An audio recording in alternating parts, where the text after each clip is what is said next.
ID card को बनवाने में लगता है उससे भी बहुत कम समय में भारत का सबसे बड़ा आईडी प्रूफ पासपोर्ट, इसको बनवाना अब सरकार ने काफी आसान कर दिया है। पासपोर्ट को लेकर अधिकतर लोगों का यही सवाल रहता है कि इसको बनवाने में कितने दिन लगते हैं। नॉर्मली तो 15 दिन के अंदर ही पासपोर्ट बन जाता है, लेकिन अगर आपके पास समय कम है तो अब आप इसको सिर्फ 3 दिन के अंदर ही बनवा सकते हैं। ये वीडियो काफी इंपॉर्टेंट है, तो एपिसोड में लास्ट तक मेरे साथ बने रहिए। वेलकम टू सीखो ऑफिशियल शो सरकारी सर्विसेज। पासपोर्ट को बनवाना अब आधार कार्ड से भी ज्यादा आसान हो चुका है। तो चलिए जानते हैं कि 3 से 4 दिन में पासपोर्ट कैसे बनेगा, इसमें कितनी फीस लगेगी और इसको कैसे ऑनलाइन अप्लाई करेंगे। इसके लिए सबसे पहले आप अपने मोबाइल फोन के प्ले स्टोर से एम पासपोर्ट सेवा एप्लीकेशन को इंस्टॉल करके ओपन करेंगे। अब अगर आप पहली बार इस एप्लीकेशन पर आ रहे हैं तो यहाँ पे आपको सबसे पहले आपका एक रजिस्ट्रेशन करना होता है। तो यहाँ पे न्यू यूजर रजिस्टर वाले ऑप्शन पर क्लिक कर दीजिए। अब इस पेज पर आपका यूजर आईडी और पासवर्ड को बनाने के लिए सबसे पहले यहाँ पे आप अपना नजदीकी पासपोर्ट ऑफिस को चूज करेंगे। उसके बाद आपकी सभी पर्सनल इन्फॉर्मेशन को फिल करके फाइनली इसको सबमिट कर देंगे। इसके बाद वापस इस पेज आएंगे, यहाँ पर आप एग्जिस्टिंग यूजर लॉगिन वाले ऑप्शन पर क्लिक करेंगे। अब यहाँ पर आपकी लॉगिन आईडी को एंटर करके कंटिन्यू करेंगे। अब यहाँ पर पासवर्ड और इस कैप्चा कोड को फिल करके लॉगिन कर लेंगे। अब यहाँ पे अप्लाई फॉर फ्रेश पासपोर्ट वाले ऑप्शन पर क्लिक कर दीजिए। अब यहाँ से आपका स्टेट और डिस्ट्रिक्ट को चूज करेंगे। इसके बाद अप्लाइंग फॉर वाले ऑप्शन में फ्रेश पासपोर्ट वाले ऑप्शन पर टिक करेंगे। अब यहाँ पे टाइप ऑफ एप्लीकेशन में यहीं पे सबसे ज्यादा ध्यान देने वाली बात आपको ये रहेगी, मात्र 3 से 4 दिन के अंदर आपका पासपोर्ट चाहते हैं तो इसके लिए आपको तत्काल वाले ऑप्शन पर क्लिक करना होगा। इसके बाद आप बुकलेट टाइप वाले ऑप्शन में 36 पेजेस को चूज कर सकते हैं। अब आप इसको नेक्स्ट कर दीजिए। नेक्स्ट करने के बाद अब यहाँ पर आपकी कुछ पर्सनल डिटेल्स को एंटर किया जाएगा। यहाँ पे सबसे पहले आपका फर्स्ट नेम एंटर करेंगे, उसके बाद लास्ट नेम एंटर करेंगे यानी कि आपका सरनेम। अब यहाँ पे नो पर टिक कर देंगे, यहाँ पर भी नो पर टिक करेंगे एंड देन यहाँ पे आपकी डेट ऑफ बर्थ को एंटर करेंगे। अब यहाँ पर आपका प्लेस ऑफ बर्थ एंटर करेंगे, आपका गांव या टाउन का नाम। इसके बाद आपका स्टेट और डिस्ट्रिक्ट को चूज कर लेंगे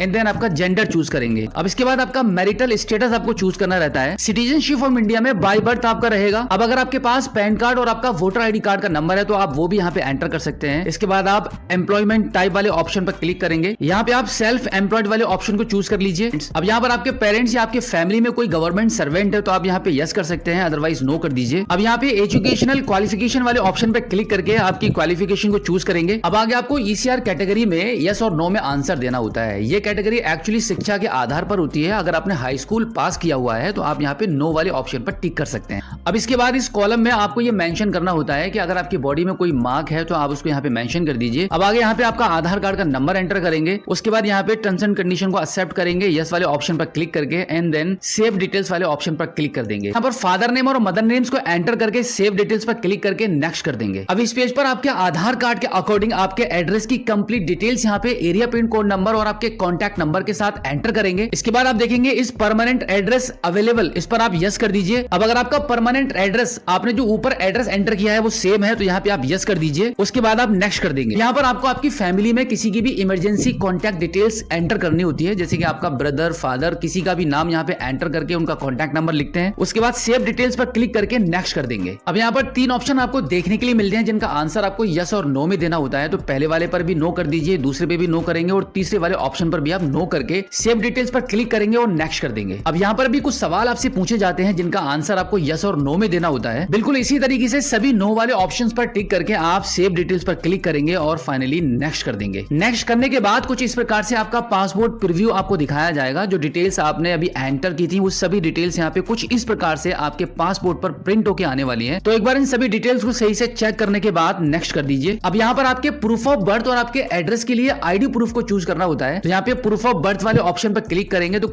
यहाँ पे हमने पैन कार्ड चूज कर लिया है। अब आपके एड्रेस प्रूफ के लिए यहाँ पे हम क्लिक करेंगे तो यहाँ पे हम आधार कार्ड को चूज कर लेते हैं। अब इसके बाद यहाँ पे प्लेस वाले ऑप्शन में आपका गांव या टाउन का नाम एंटर करेंगे, आई एग्री वाले बॉक्स पर टिक करेंगे एंड देन सबमिट फॉर्म वाले ऑप्शन पर क्लिक कर देंगे। अब आप देखेंगे कुछ इस प्रकार से मात्र 3 दिन में आपका पासपोर्ट बनवाने के लिए एप्लीकेशन सक्सेसफुली सबमिट हो चुका है। अब आप इसको ओके कर दीजिए। ओके करने के बाद view saved and submitted application वाले ऑप्शन पर क्लिक करेंगे। अब यहाँ पर आपका एप्लीकेशन नंबर शो कर रहा है, इस पर आप क्लिक करेंगे। अब इन 3 डॉट्स पर क्लिक करके पे एंड शेड्यूल अपॉइंटमेंट वाले ऑप्शन पर क्लिक कर देंगे। अब यहाँ पर आपको आपकी पेमेंट शो हो जाएगी कि आपका तत्काल मात्र 3 से 4 दिन में पासपोर्ट बनवाने के लिए आपको कितनी पेमेंट करनी होगी। तो यहाँ पे 3,500 रुपए का आपको पेमेंट करना होगा और इसी के साथ में यहाँ पे आपकी अर्लियर अपॉइंटमेंट डेट भी आ चुकी है। अब अगर आप इसके अलावा कोई दूसरी डेट चाहते हैं तो इस कैलेंडर पर क्लिक करके आप अपनी डेट को भी यहाँ से सिलेक्ट कर सकते हैं। इसके बाद पे एंड बुक अपॉइंटमेंट वाले ऑप्शन पर आप क्लिक कर देंगे। अब ओके आई अंडरस्टैंड वाले ऑप्शन पर क्लिक करेंगे। अब यहाँ पर आपका पेमेंट गेटवे का ऑप्शन ओपन हो चुका है। इजीली पेमेंट करने के लिए हम यूपीआई वाले ऑप्शन को चूज कर लेते हैं। अब यहाँ पर क्यूआर कोड के माध्यम से पेमेंट करने के लिए क्यूआर कोड वाले ऑप्शन को चूज करेंगे और कंफर्म कर देंगे। अब इस क्यूआर कोड पर पेमेंट करने के लिए आपके फोन पे, गूगल पे, पेटीएम या फिर आपके किसी भी यूपीआई एप्लीकेशन के थ्रू स्कैन करके पेमेंट कर देंगे और फिर सक्सेसफुली पेमेंट होने के बाद आप देखेंगे आपके मोबाइल फोन की स्क्रीन पर आपका अपॉइंटमेंट लेटर जनरेट हो जाएगा, जिस पर आपकी पर्सनल डिटेल्स, अपॉइंटमेंट डेट और आपके पासपोर्ट ऑफिस का एड्रेस मेंशन रहेगा। अब इसी के साथ एक खास अपडेट भी आप जान लीजिए कि नॉर्मली जब आप पासपोर्ट को बनवाते हैं तो पासपोर्ट के बनने से पहले आपका एक पुलिस वेरिफिकेशन होता है, लेकिन तत्काल कैटेगरी में पासपोर्ट को बनवाने पर पहले आपका पासपोर्ट आपके घर पर आ जाता है मात्र 3 से 4 दिन के अंदर और उसके बाद आपका पुलिस वेरिफिकेशन कंप्लीट होता है। सो आई होप अब आप अच्छे से समझ गए होंगे कि मात्र 3 से 4 दिन में तत्काल पासपोर्ट को कैसे बनवाते हैं। अगर आपका अभी भी कोई सवाल है तो इस एपिसोड के एंड में आप हमें